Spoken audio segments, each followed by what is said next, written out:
Ayandaba, ayandaba, ayandaba, ayandaba. Ayandaba, ayandaba, ayandaba, ayandaba. Atima ayandaba, ayandaba, ayandaba, ayandaba. Wanama ayandaba, ayandaba, ayandaba, ayandaba. Susu, baby, subramia. Baby, subramia. Suku, sunu, baby, subramia. Soko sunu baby subramia. Soko sunu baby subramia. Ejemo, anamana. Ejemeje, anamana. Wana mejemo, anamu. Para tuba jodiri tukuma tuku tuba jodiri ndemawo egumawego. Para tuba jodiri tukuma tuku tuba jodiri ndemawo egumawego. Obodo jisike nubo serona. Oyibo. It is everyone. Befere. Ayandaba, ayandaba, ayandaba, ayandaba. Ayandaba, ayandaba, ayandaba, ayandaba. Atima ayandaba, ayandaba, ayandaba, ayandaba. Wanama ayandaba, ayandaba, ayandaba, ayandaba. Susu baby subramia. Suku sunu baby subramia. Suku sunu baby subramia. Suku sunu baby subramia. Ladies and gentlemen, sometimes you just have to act like you are drunk, like you are crazy. Confuse your enemies. Confuse them. Oboda say yeah we mo. Yeah we mo.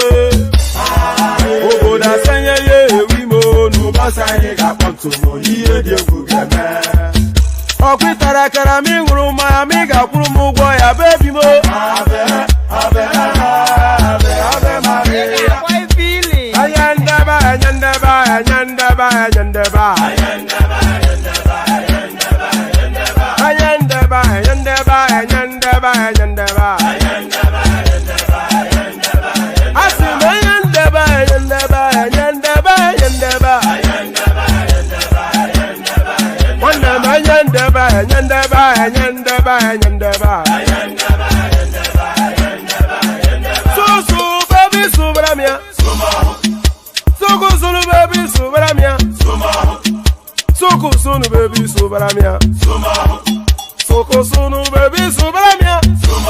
Asekwa nefo jabanye si akuna nyego bumkambasi ozo. Since I was born, but now I am getting youth. Akuna motangu akuna kogabu.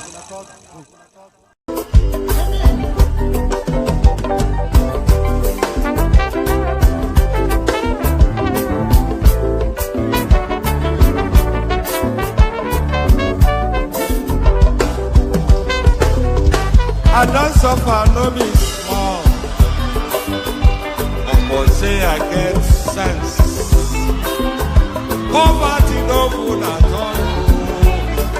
Now it make I join this business. For one night, no be it's once again. Everybody be there. If anybody follow Mugu, my brother. National Airport, National Stadium, President, my sister, brother, master. Oh, man, I go chop your dollar. I go take your money, disappear. For one time in love,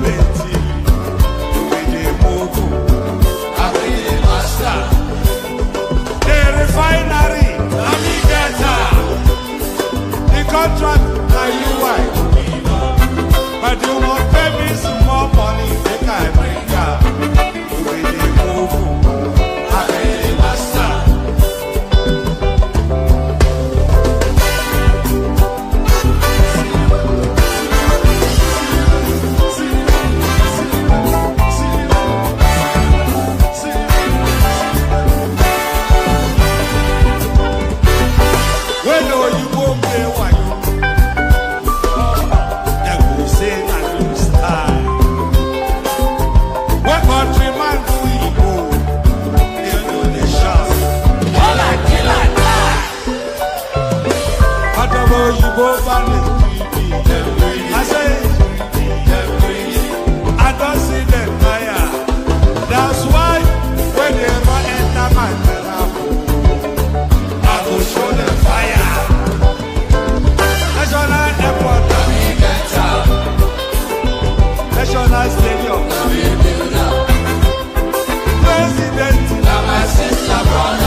ebula ozu onye ọzọ dịka ọgwụgwụ Okay now.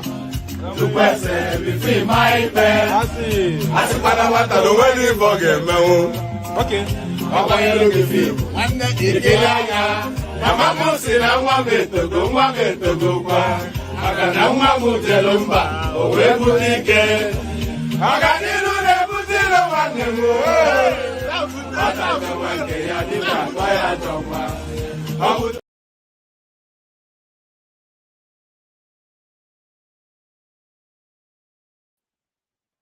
And there it is right there. So there it is right there. Whatever they just said there, the Igbotic Orchestra from Equilobia.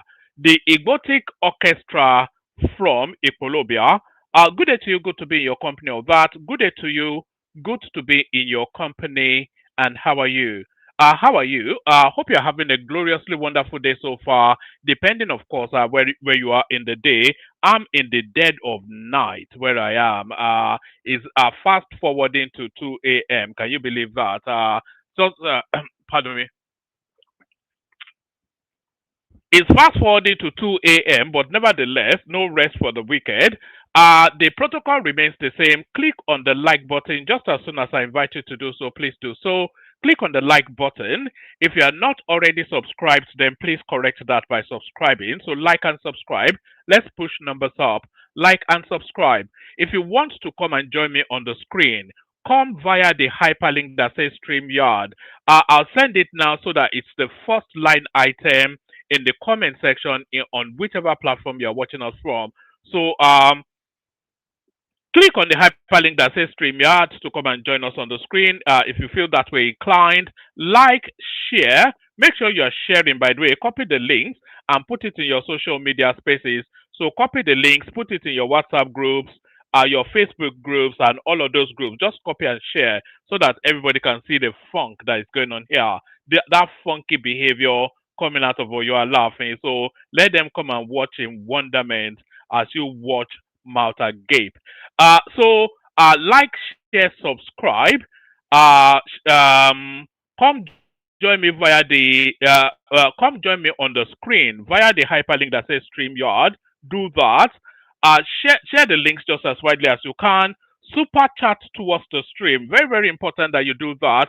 The dollar sign at the bottom of the screen is not there for decoration, it's there for a purpose. So avail yourself and make use of it, as Olatubosun just did right there, welcoming the stream in with a handsome little super chat right there. So match or exceed Bosun right there with what he has started. And more importantly, say hello in the comment section so I can acknowledge your presence and say hello back. So say hello. You know I have no friends, so be my friend for just however long I'm here. So be my friend for just however long I'm here. And being my friend is Agbado Tinubu, of course, who says hello, one man. So good to see you, Agbado, right there. And as we already saw, Bosun says his own hello in a more elegant fashion. That's Bosun right there. That is Madua Buru Okechu. My God Almighty me. Madua Buro Chuku Uche. So that's Chooks right there. Let's just call him Chooks. So that's Chooks saying good morning. Good morning to you, Chooks. That's Michael Babs right there. Good to see you, Michael. And Sheson giving the best advice as he comes in to say hello. He says like and share as you come in. So thank you, Sheson, right there. That is Jojan, otherwise known as Niger Man. So there he is right there. Our man from the creeks, representing the Sapele water flavor. There he is right there. That is Ejiofor Chris right there. Good to see you, Christopher. It says how market. So keep saying hello as you are coming in. So I can. It's always good to start it off with pleasantries. We'll get soon enough to the heavy hitting of the ghost bars fairly quickly. But at least let's start it off with nicety. So all that, like, share, subscribe. Click on the hyperlink that says StreamYard. Super chat towards the stream. Say hello in the comment section. So a whole raft of all manners of things going on in Nigeria. So let's just fast track into it. There's so much to go through. So I'll be just going at speed. I'll read some of it. I'll give you headline with others. I'll play you a few clips. If anybody turns up, we have a conversation. The usual format. The usual format. So we started off with the big headline story. Tinubu declares security emergency across Nigeria. Orders army, police to recruit more personnel. So we are getting to the stage now, but even can the recruitment match the urgency of the situation? That is the thing. They are recruiting personnel for something that is immediate and right now. Is it not? Did he not promise us to quadruple the security numbers as part of his campaign promises? We've not seen anything near any sort of recruitment going on within the security apparatus, and people. Nigerians don't even want to join those security services because they're being ravaged and savaged, and the people within the security forces, they are telling us just how badly treated they are. So there's no incentive to even join the security services. Tinubu declares security emergency across Nigeria, orders army, police to recruit more personnel. So we read this one in full. President Bola Tinubu has declared a security emergency across Nigeria as the country continues to witness attacks by gunmen in various areas. The Nigerian leader also asked the police and army to commence massive recruitment of more personnel. He also pledged to support states that have set up their own security network, whilst urging the National Assembly to amend the country's law to allow state policing. So a lot of dragging of feet on that state policing, no dragging of the feet no more, because every other state actually has somewhat of a structure that they've already prepared for that state policing, and even sub-regionally they already have structures in preparation for the legislation for state policing. So the only thing actually hoping, not hoping but holding, the only thing actually holding that particular security angle in abeyance is the National Assembly, is the law that backs it, and they are dragging their feet. Drag your feet no more. President Tinubu declares a security emergency across Nigeria as the country continues to witness attacks by gunmen in various areas. The Nigerian leader also asked the police and the army to commence on massive recruitment of more personnel. He also pledged to support states that have set up their own security network, whilst urging the National Assembly to amend the country's laws to allow for state policing. Mr. Tinubu said this in a statement he signed, which was shared by his spokesperson, Bayo Ononuga, on social media.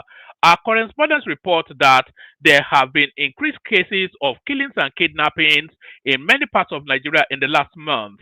While some of the kidnapped victims have been freed, such as the students in Kebbi and worshippers in Kwara, many others have not, including over 200 students in Niger.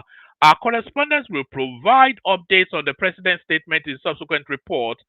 So this is the full report of the statement. It says, today, in view of the emerging security situation, I have decided to declare a nationwide security emergency and order additional recruitment into the armed forces. By this declaration, the police and army are authorized to recruit more personnel. So do they need authorization to recruit more personnel? And have they not been doing that anyway? It's quite the most ludicrous of statements that they've been authorized in a country that is facing a myriad of security challenges. It'll be quite strange for them not to already be doing that anyway. So do they need a special directive to be recruiting security personnel? That's the thing. So yes, where we? Yes. It says that today, in view of the emerging security situation, I have decided to declare a nationwide security emergency and order additional recruitment into the armed forces. By this declaration, the police and the army are authorized to recruit more personnel. The police will recruit an additional 20,000 officers, bringing the total to 50,000. That's not the total of 50 police policemen we have in Nigeria. I think that's a batch of recruitment rather than the totality of all the police we have in Nigeria. By this declaration, the police and the army are authorized to recruit more personnel. The police will recruit an additional 20,000 officers, bringing the total to 50,000. Although I had previously approved the nationwide upgrade of police training facilities, the police authority are, by this statement, authorized to use various National Youth Service Corps camps as training depots.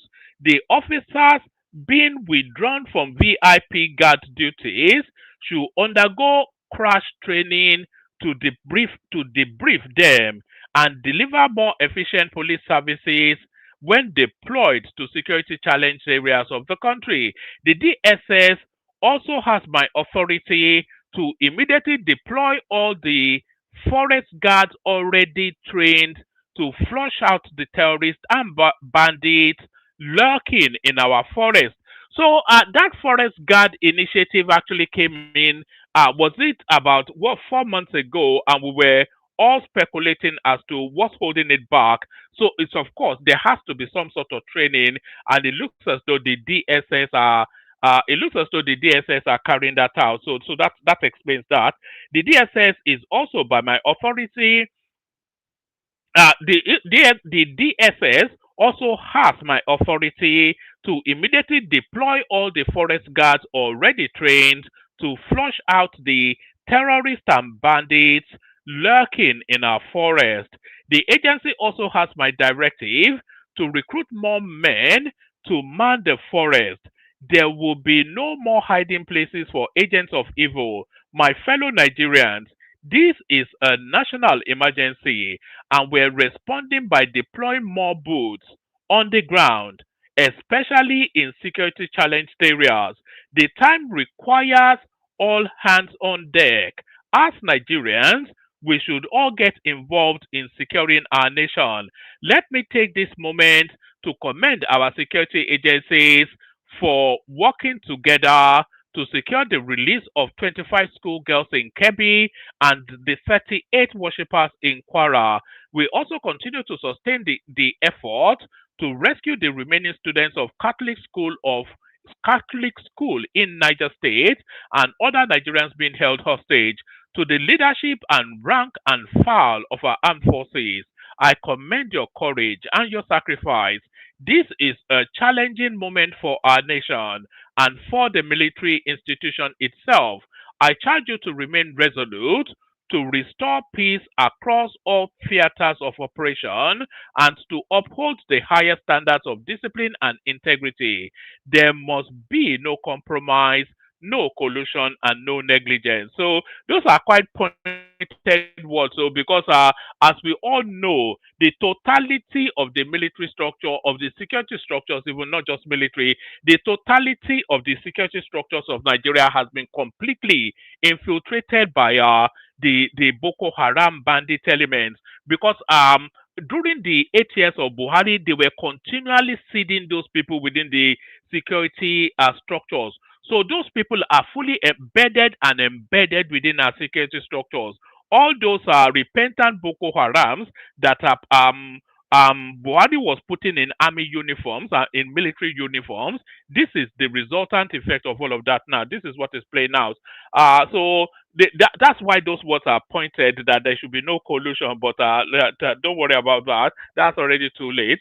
Uh, there must be no compromise, no collusion, and no negligence. The Nigerian people are counting on you, and this administration will provide the support you need to succeed. In addition, our administration will support state governments which have set up security outfits to safeguard their people from the terrorists bent on disrupting our national peace. I call on the National Assembly to begin reviewing our laws to allow states that require state police to establish them. States should rethink establishing boarding schools in remote areas without adequate security. So that is quite that's a funny one. Let me put it that way. That's a funny one. That one is filled with spikes. That statement. So you are saying don't okay. It didn't say don't establish schools, but you can sort of see the sense in that actually, because if, boarding schools, especially female boarding schools in remote areas, they're just easy pickings. They might as well just take those children and go and hand them to Boko Haram if you are putting female hostels, boarding schools in remote areas. That's just where the country is at the moment. States should rethink establishing boarding schools in remote areas without adequate security. Mosques and churches should constantly seek police and other security protection when they gather for prayers, especially in vulnerable areas. Our administration created the livestock ministry to address the persistent clashes between herders and farmers. I call on all herder associations to take advantage of it, end open grazing, and surrender illegal weapons. So this is a call rather than a mandation so far.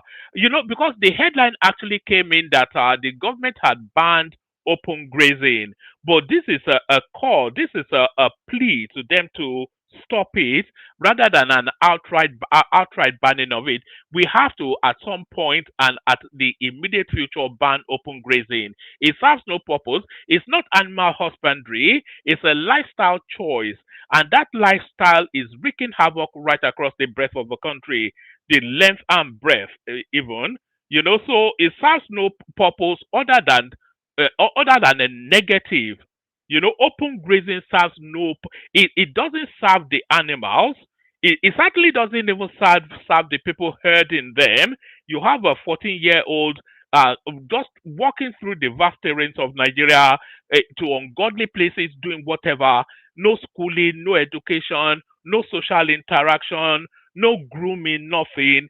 Just the people herding those animals, they're no different from those animals. You know, that is just that you cannot think otherwise. Now they live in the bushes, they have no human interaction. So how can you then query why they are why they are the way they are? Right. Our administration created the livestock ministry to address the persistent clashes between herders and farmers.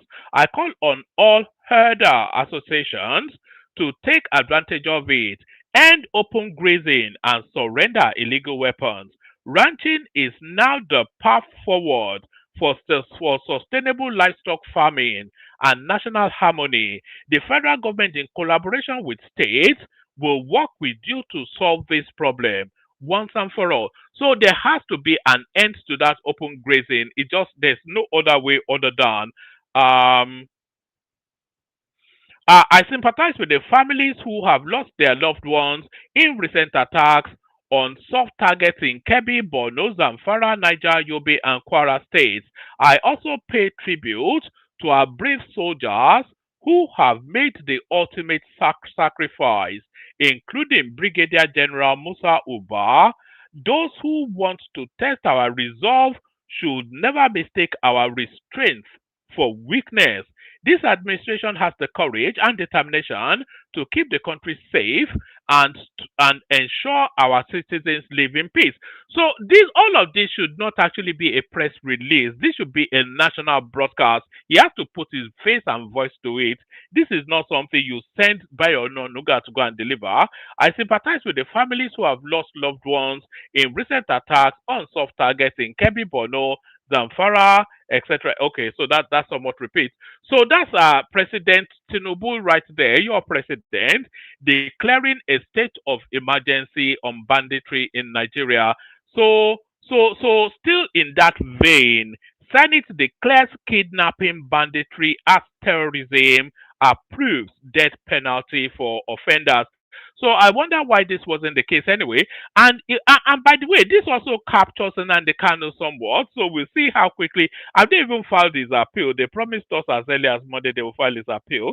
Has it not been like a week now that he's been eating tuwo in Sokoto prison? Senate declares kidnapping, banditry as terrorism, approves death penalty for offenders. We won't take the fullness of this. We'll take a few paragraphs. Um, and by the way, there's nobody in the room so far. So if anybody wants the conversation come in, let me send the link.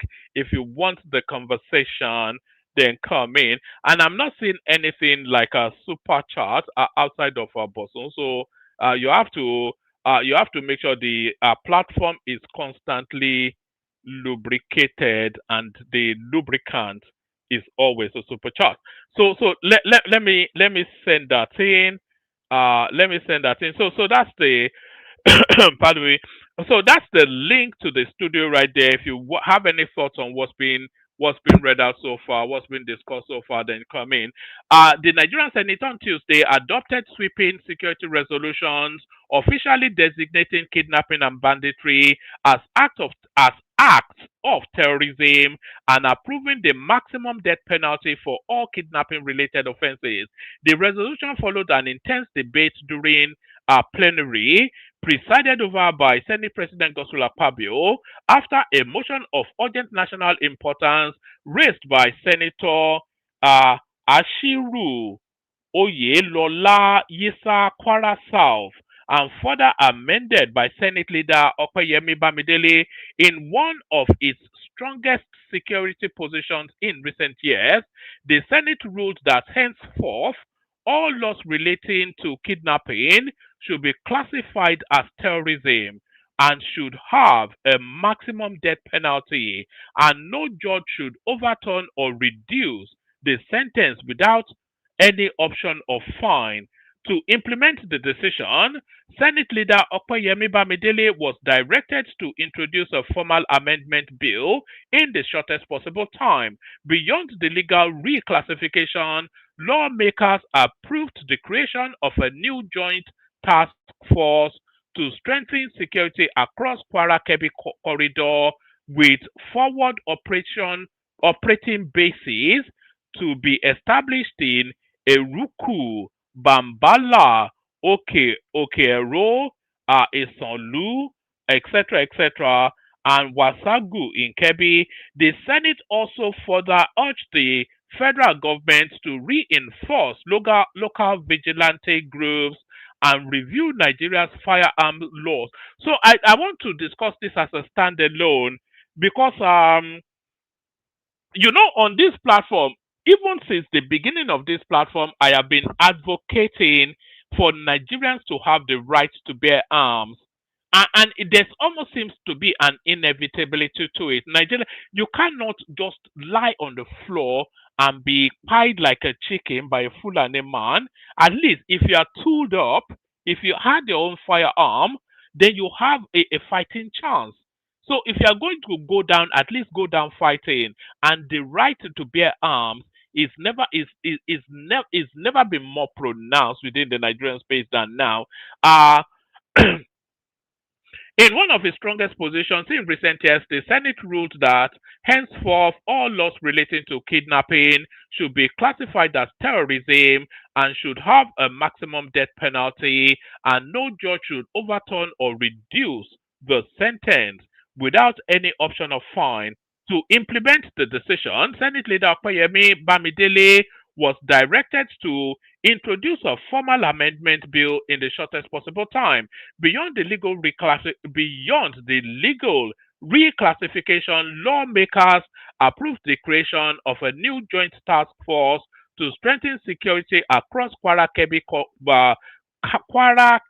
corridor, etc. The Senate further urged the federal government to reinforce local vigilante groups and review Nigeria's firearm laws to reflect practices in over 175 countries where responsible citizens are permitted to carry guns. A major highlight of the resolution was the directive for a full investigation into the withdrawal of troops from a school in Kebbi State hours before bandits struck. So this is the internal embedding within the system that we've always criticized. So that it's just the, it's beyond question that there's a synergizing between elements within the security forces and the banditry. The schools were guarded. Somebody gave the orders for the guards to be removed, and the bandits came in. So how does that even fall within any of the parameters of a coincidence? A major highlight of the resolution was the directive for a full investigation into the withdrawal of troops from a school in Kebbi State hours before a bandit attack. All Senate security committees were mandated to investigate the withdrawal of military personnel from the Kebbi school prior to the attack, probe the circular relating to the killing of Brigadier General M. Umba in Maiduguri and report back to the chambers within 2 weeks. The resolution underscores the Senate's escalating alarm over the surge in kidnapping, school raids, and bandit attacks across the country. Correspondents previously reported that panic and fear swept through a Ruku town in Ekiti local government area of Kwara State when terrorists stormed a branch of Catholic Apostolic Church. We've already documented that. So that is the reclassification then of kidnapping and banditry as terrorism carrying the ultimate charge, ultimate penalty. Guinea Bissau president detained as military take control. So that's another Sahelian country that has fallen under the the the jack boots of the khaki wearing element. Insecurity, we need international support, but Barrow makes you turn after rejecting Donald Trump's invasion threat. Um, I think that's self-explanatory. So I think we just came through that one. We go on from that to this. So now this is the one I was really keen on. Senate to federal government review firearm law to allow responsible citizens to own guns. I sadly will be owning a gun if I ever decide to live in Nigeria. The Nigerian Senate has called on federal government to review the country's firearm laws to allow responsible citizens to own guns, citing the escalating insecurity across Kwara, Kebbi, and Niger State. The call followed a motion titled "Urgent Needs to Address Escalating Insecurity in Kwara, Kebbi, and Niger State," which highlighted recent attacks on schools, worship centers, and rural communities. The motion sponsored by Deputy Senate Leader Senator Lola something or the other. Senators urged immediate federal action to curb the rising wave of banditry, kidnapping, and violent crimes, warning that mass school abductions and persistent raids have forced closures of schools, including all 42 unity schools nationwide, disrupting the education of thousands of children. The upper chamber commended President Tinubu for canceling. No, no, no, no. We don't need him. We don't need to be commending him for canceling a foreign trip. He has no business being out of the country when the country is in the state that it is. So no commendations to you. That's just bread and butter routine stuff. What would they be doing in South Africa when everything going on in the country is going on? Stop building boarding schools in unsafe areas, Tinubu urged states. So yeah, we've gone through that. So we go on from that to a totally new space. So now Tinubu at last, just at the quarter to midnight of his administration, he has now decided to get his finger out of his ass and start to appoint ambassadors. I've always said if he doesn't even want ambassadors, there are crucial spaces that must have ambassadors. That's the United States, China, Russia. He must have an ambassador there, the United Kingdom, and the European Union. So it needs an ambassador in those spaces. It needs an ambassador in all the important countries, India as well, but especially those five spaces.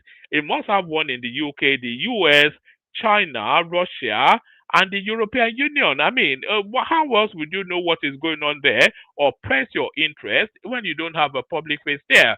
Meet ambassadors nominated by Tinubu for US, UK, and France. Spoiler alert, by the way, is 80% Yoruba.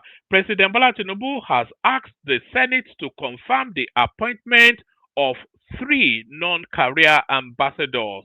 This is coming nearly 2 years after Tinubu recalled all Nigerian ambassadors, both career and non-career, in September 2023. The nominees are Kayode Are of Ogun State, Aminu Dal Hatu of Jigawa State, and Ayodele Oke of Oyo State. Here are what you need to know about the nominees. Ayodele Oke, Ambassador Designate, State of Origin Oyo State, retired career diplomat and former Director General, National Intelligence Agency. Professional summary. A distinguished career diplomat with over 3 decades of service in Nigeria's foreign affairs and intelligence sector, expertise in international relations, multilateral diplomacy, and national security, served as Nigeria's top intelligence chief from 2013 to 2017, overseeing covert operations and foreign intelligence. Uh, Director General, National Intelligence Agency, that this is a CV, appointed by Goodluck Jonathan, oversaw Nigeria's external intelligence operations, including counterterrorism and strategic intelligence gathering, etc., etc. So there he is, and then Latif Kayode Are, so where's he from? He's from yeah, I think he's from Ogun State, isn't he? There he is, and then Malam. So that is for the United States, United Kingdom, and France. So there it is, right there. Those are your ambassador designates. So here is Peter Obi now, as ever. Things always backfire on him, and is called now for Donald Trump to come and blow up Nigeria. Is starting to backfire. Now he's starting to run scared. I never invited Donald Trump into Nigeria's situation. This is P. Toby. Peter Obi has denied claims that he was the brain behind invitation of United States President Donald Trump to intervene in the current security situation in Nigeria. Peter Obi, the Labour Party LP presidential candidate in the 2023 elections, in a statement signed by Ibrahim Umar, POMR spokesman, berated Bayo Ononuga, the special advisor to the president on information and strategy, for claiming that the government he represents will not forgive Peter Obi for supposedly inviting United States President Donald Trump into Nigeria's situation. Obi, whilst reacting to the statement, said, "It is important to note that the circumstances surrounding the involvement of President Trump and the global community in Nigerian issues are well known and have nothing to do with our principle. Therefore, we believe Ononuga deserves no response, except perhaps for those who are easily influenced."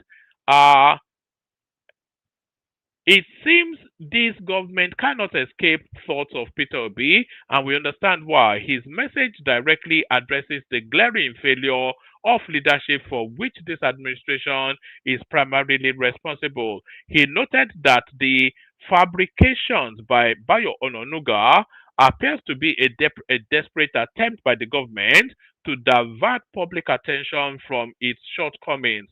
He also noted that Ononuga was continually and incorrectly interpreted and has continually and incorrectly interpreted uh, his role as presidential spokesman to mean finding ways to criticize Peter Obi, whose name has become a source of anxiety for them.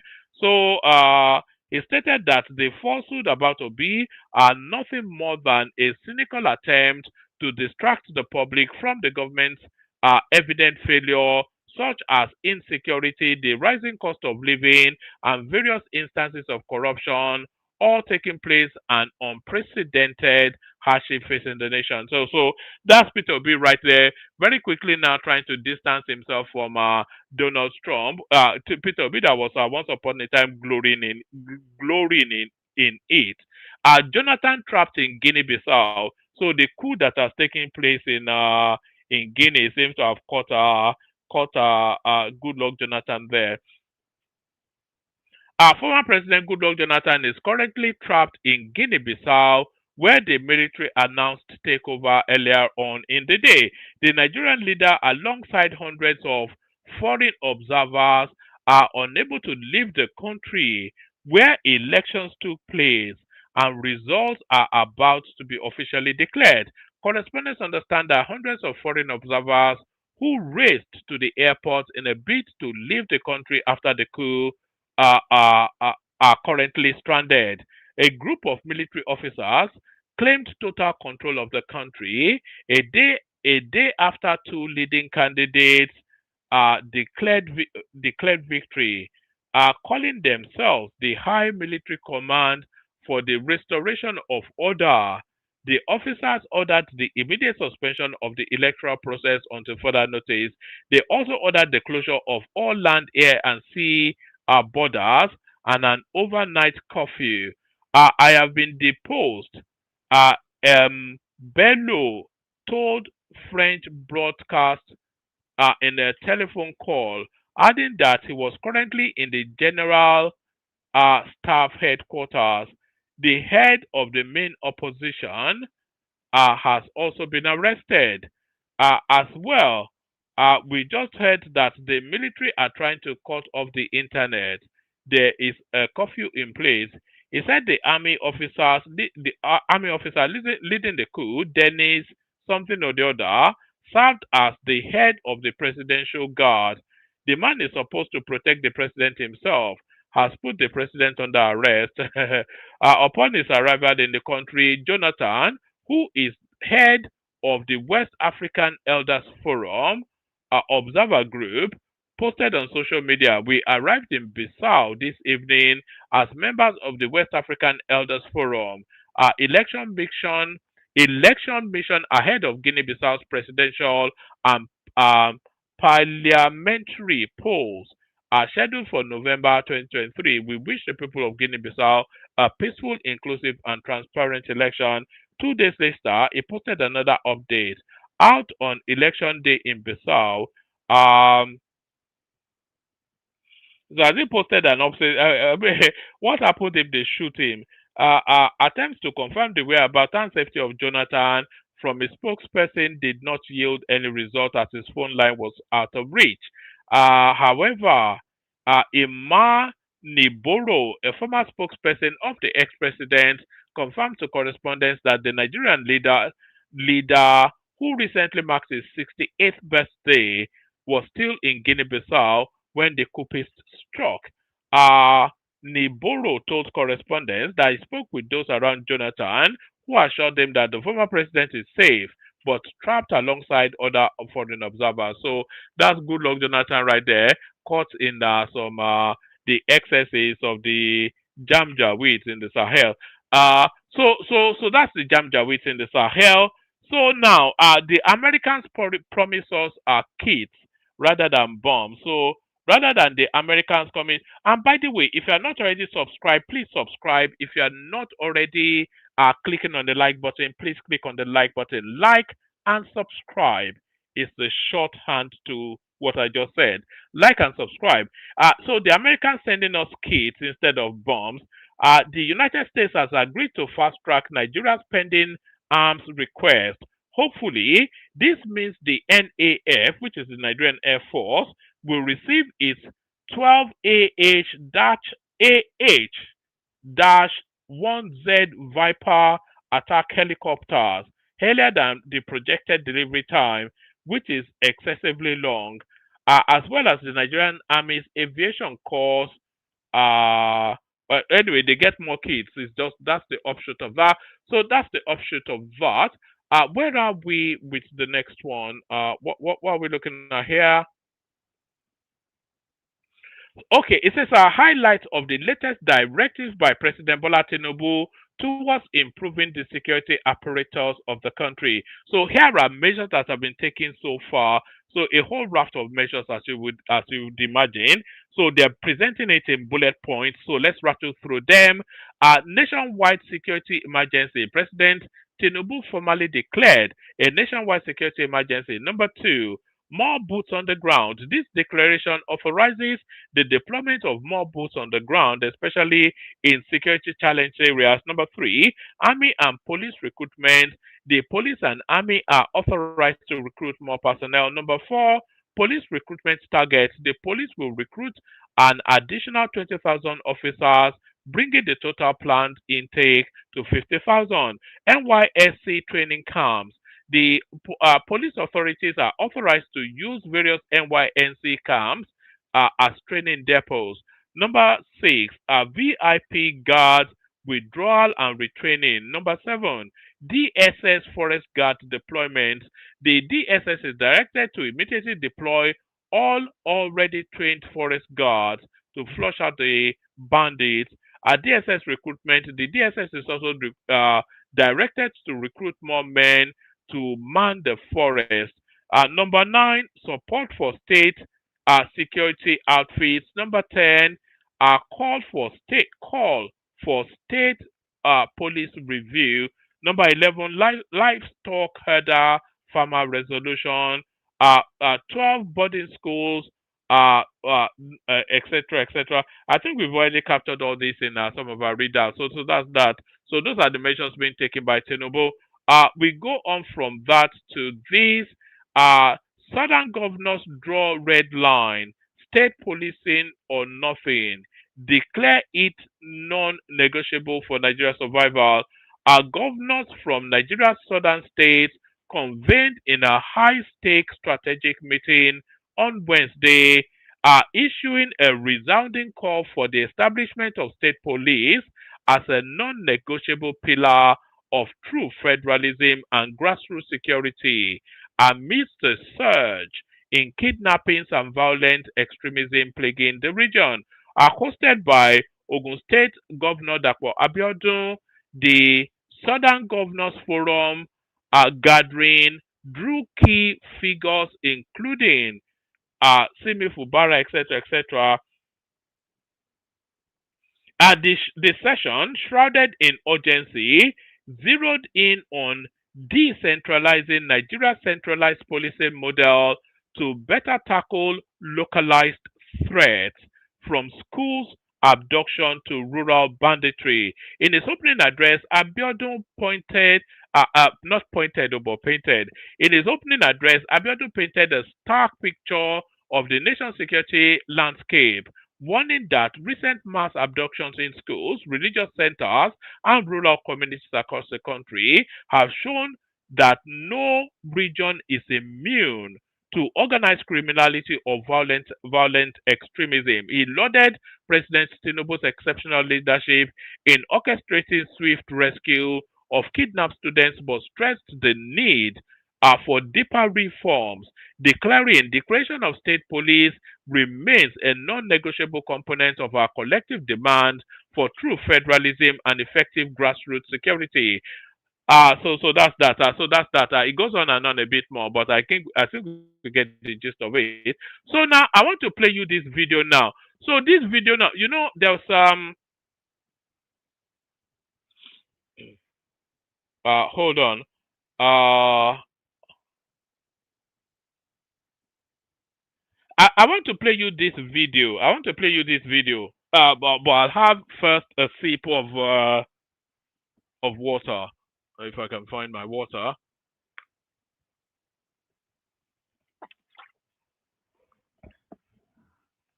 Now there's been a lot of controversy and debate around one, the arrest of Nnamdi Kanu and subsequently the conviction of Nnamdi Kanu.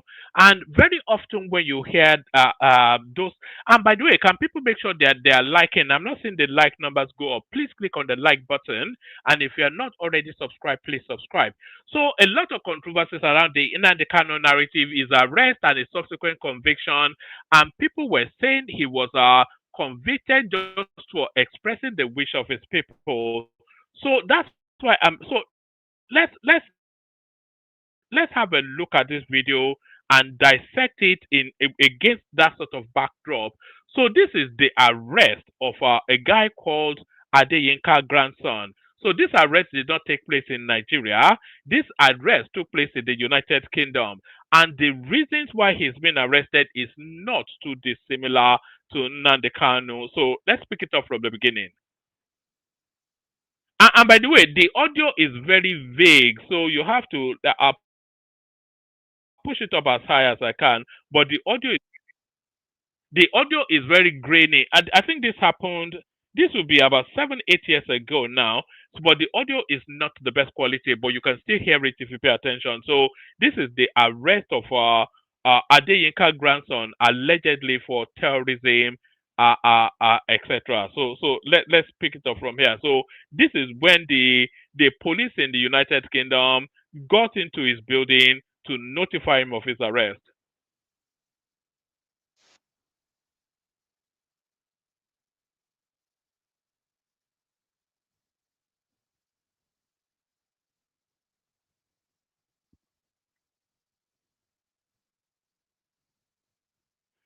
Oh, all right. So that is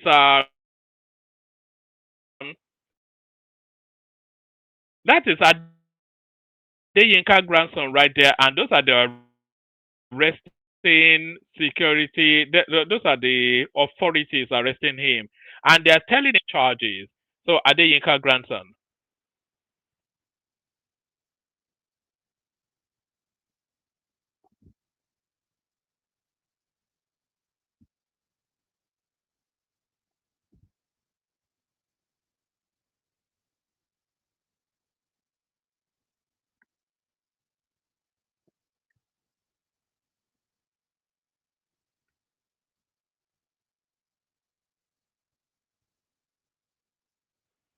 So I'm arresting you for encouraging terrorism, and disseminating terrorism-related materials. So that's why they are arresting him, and I believe he's still in prison even as we speak now. And this was 8 years ago thereabout.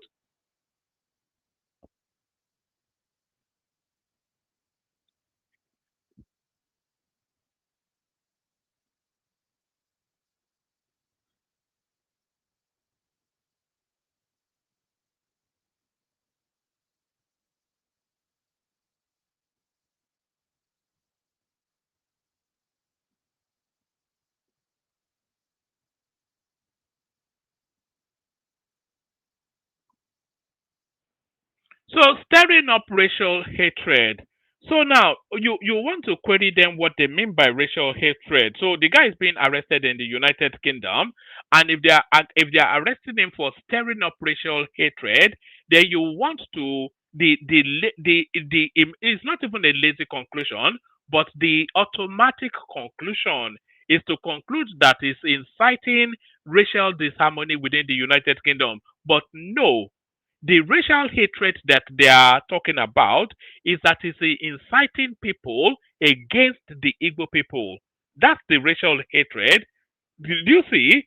So they are making that distinction as the Igbos as a separate and a distinct race of people, and Adeyinka grandson a separate and a distinct race of person, who is then inciting racial hatred towards the Igbos, and that's the reason why he's been arrested.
You know, when you listen to the narratives of the followers of Nnamdi Kanu, they will tell you that things like this would never happen in a civilized country. But then, of course, the United Kingdom is not a civilized country because what happened to Adeyinka grandson, as we are witnessing with your own very eyes, is a lot worse than how Nnamdi Kanu was treated. So clearly, the United Kingdom not a civilized country.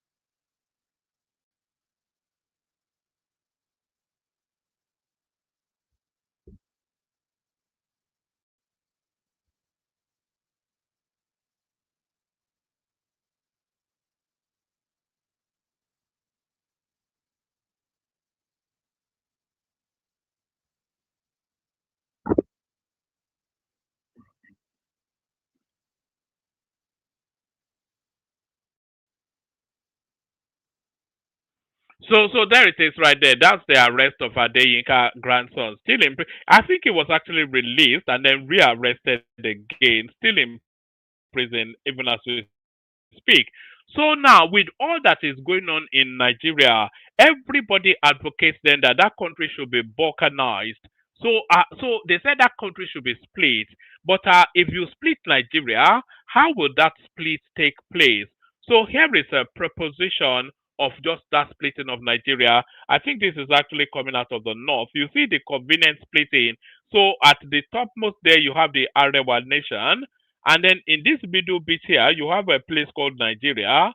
And then this little sliver here gives us Odua Republic.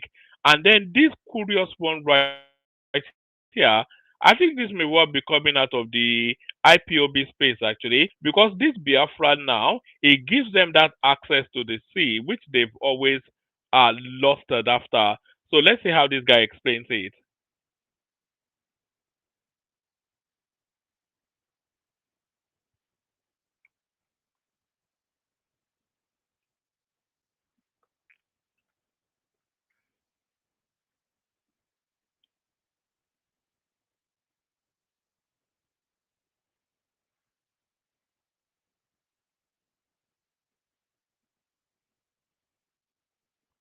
Okay, clearly that's coming out of IPOB. This clip right here is coming out of IPOB.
But this is not the system run in the United States. Anyway, the system run in Nigeria is the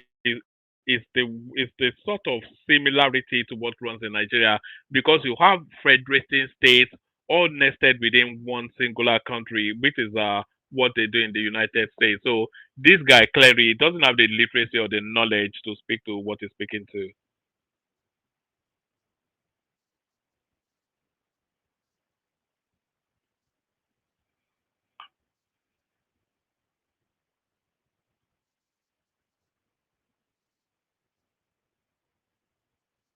The Middle East. Can you imagine that? Should we even bother with this guy? He's clearly some semi-illiterate.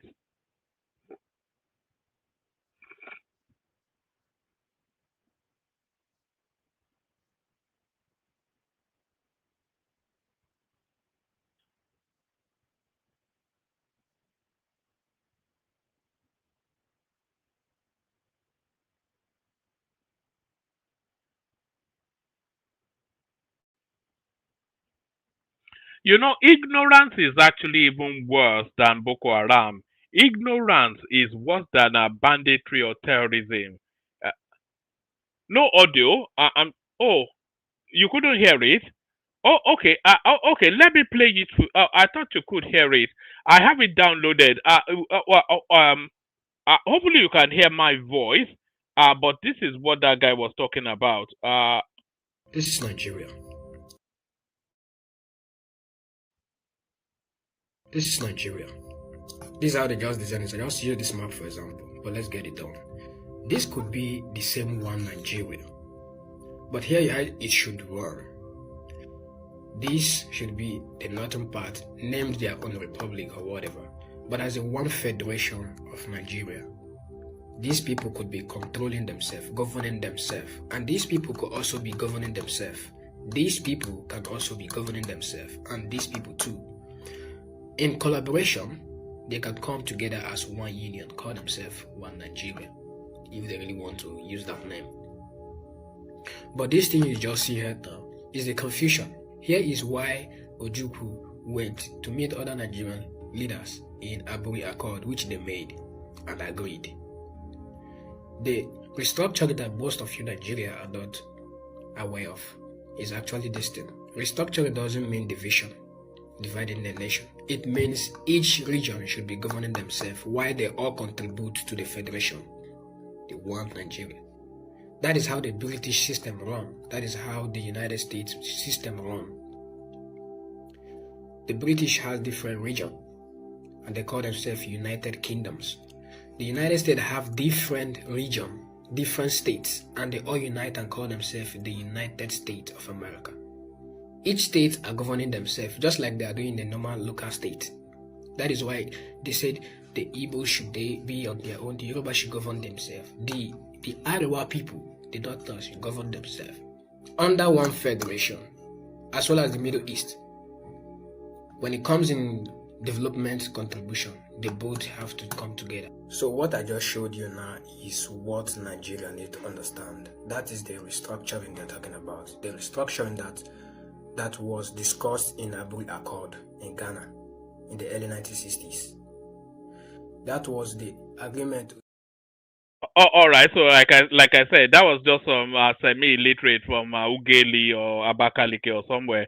So now a response from their overlord to all of this nonsense going on. I think it's time for us to hear from their actual original overlord, and this is what he has to say. That in my absence, certain people have created a vested interest in a sort of situation which I personally consider unhealthy for our people. There is a sort of huge mentality which our people have acquired as a result of the end of the war. I believe this must cease. I believe that people must face the fact that the war is ended. They must feel free to partake, to serve, to benefit from Nigeria. They should have no inhibitions about being Nigerians anymore. They should have no complexes. So there it is right there. So there it is right there. That's as far back as whenever Ojukwu said that. But of course, the Biafra thing has transmuted into a business enterprise. So nobody is fighting for a separatist nation or anything like that. Everybody is just fighting. They want to hammer. Is that the new age phraseology? People are fighting to hammer. So now I'm going to play you this next clip. This is a silent, so there's nothing wrong with the audio of this one. It's a silent black and white clip. But I want you to, and this is a quiz for you guys as well.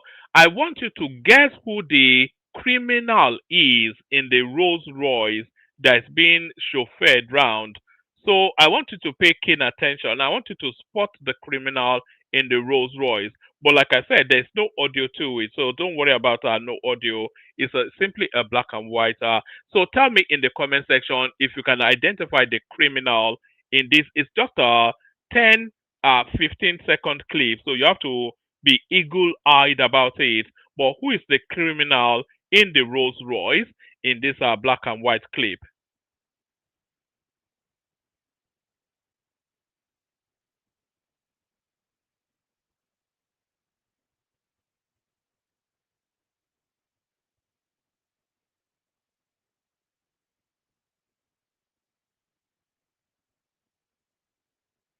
So there it is right there. Put your guesses in the comment section. I'll tell you after the Kegite music if you got it right or wrong.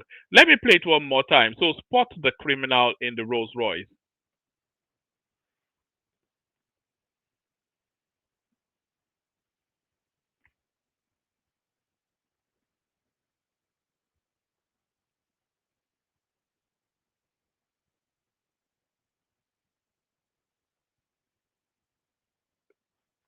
So there it is right there. Answers on a postcard via the comment section. So one last clip, and then we'll see if anybody turns up. I'll send the link again. One last time, I'll send the link, and then we'll see after that. Here is in Islam, they don't recognize the concept of conversion. In Islam, so if you were a Christian, for instance, and you took to Islam, they don't recognize that concept of conversion. Do you know why? Because in Islam, the mainstay of that belief is that everybody is born a Muslim. So if you are not a Muslim, they consider that you have strayed from your original religion because their own doctrinal line is that every born human being is born a Muslim. So if you're a Christian, they consider that you have strayed from your original religion. So if you then, let's say even you're a Hindu and then you decide to convert to Islam, they don't consider it to be a conversion. They consider it to be a reversion. So they call it a revert. If you crossed from Christianity to Islam, for instance, or Hinduism to Islam or whichever religion to Islam, they'll call you a revert, not a convert. Because, like I said, their doctrinal line is that you were originally a Muslim anyway from birth. So that's that. So I say that only to intro this now next clip. Here is once upon a time an obedient whose the penny finally drops and the wool gets pulled from his eyes. A revert from obedience. Some people that know me see me talking for Tinubu. They might be surprised.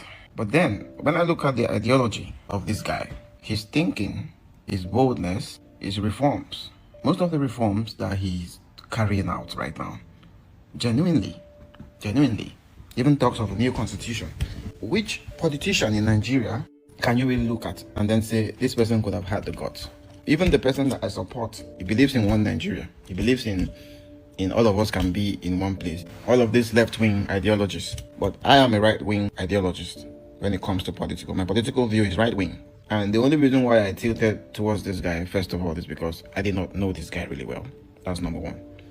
And then number two, Nigeria just needed someone to take us out of the era of this corruption. But when you don't systematically solve corruption with reforms, if you just solve it by the fact that, oh, you are the president, and then you bring in people who might not steal the money, when you leave, those problems will persist. They will come back. That's why you see Peter Obi, who was in Anambra, he might have done relatively well when he was there, but immediately he left, what happened? But then you look at Lagos, in the other hand, Tinubu was there, but he did not just do these things by, oh, I'm going to supervise the project myself, I'm going to make sure they don't spend more than they're spending, all of those things. They are all good. I'm not here trying to bash anybody. They're all good, but I, as a business person who runs businesses, if you are going to run a business in such a way that you have to be present for it to work well, then that's not a good business. You need a business that even when you are not there, people like Coca-Cola, they build businesses that even after they died and after 100 years, those businesses are still there. So if they were the people who were holding these businesses together, it's dead, immediately they're also dead. So when you look at this guy who understands the structural problems, and he's going to the roots of these problems to make sure that these problems can never return unless someone comes and demolish those reforms. And that is going to be impossible, because if he puts all these things together and then they're working for Nigerians, nobody would come and say he wants to go back to the other system when this other system is working for us. I don't know if you understand what I'm saying. So that is why I look at this guy with an open mind.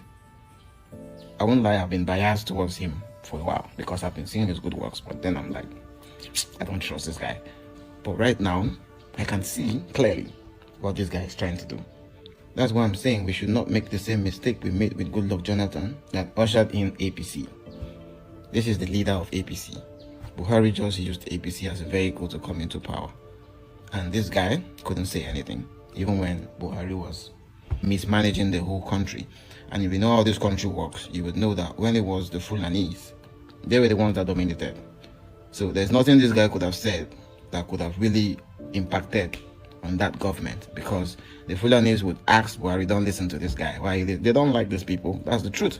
So he never would have listened. So this guy just had to be patient and then come in because he understands the job. There it is right there. Once upon an obedient, now he has seen the light. A revert. A revert. I'll play you one more clip and then I'll play the Kegite music, and then if nobody turns up, we just shut it down quick and sharp.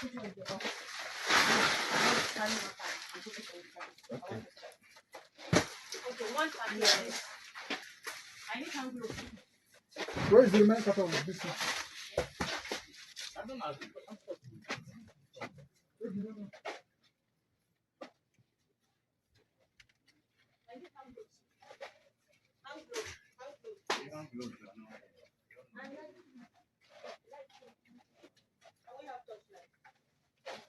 Torchlight.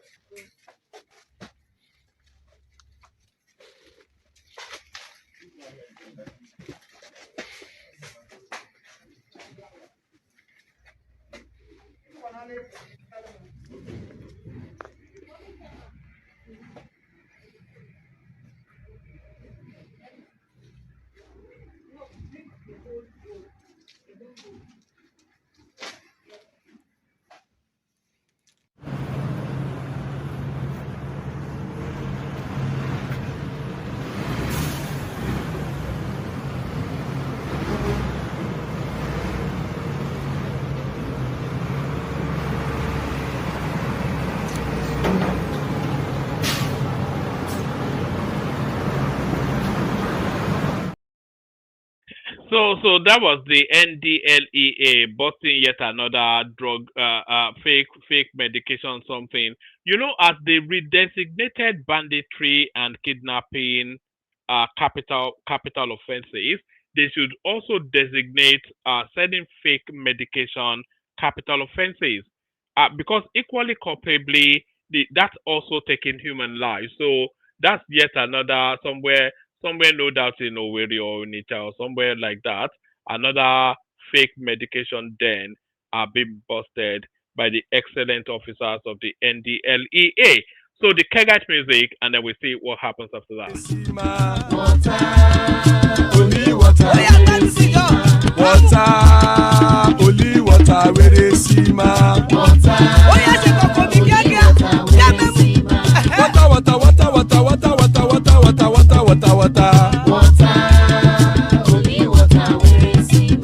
Hapa o naido,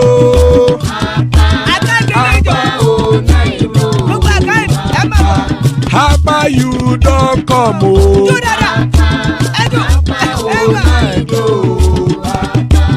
Hapa o naido.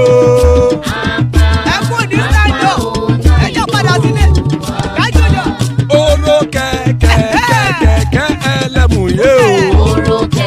Ilé ṣọ́dí àkẹ́kẹ́ rẹ̀ ẹlẹ́mù rè o.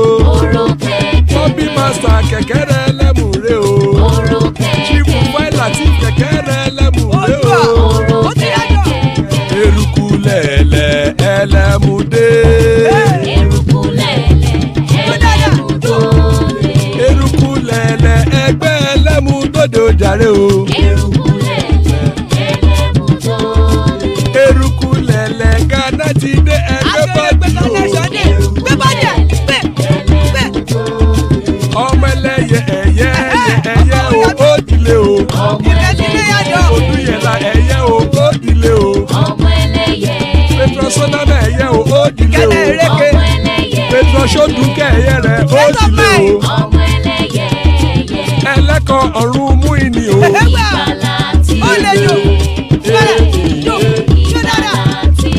Àkùkọ ọ̀run méjìkọ.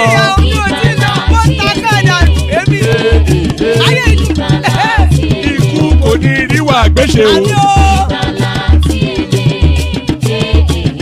ìgbàlà tí èlé.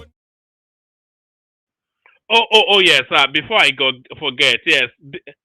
This clip, the criminal at the back of the Rolls Royce is Aguye Irosi. So that's Aguye Irosi. So that's that for tonight. Thank you, everyone. See you tomorrow.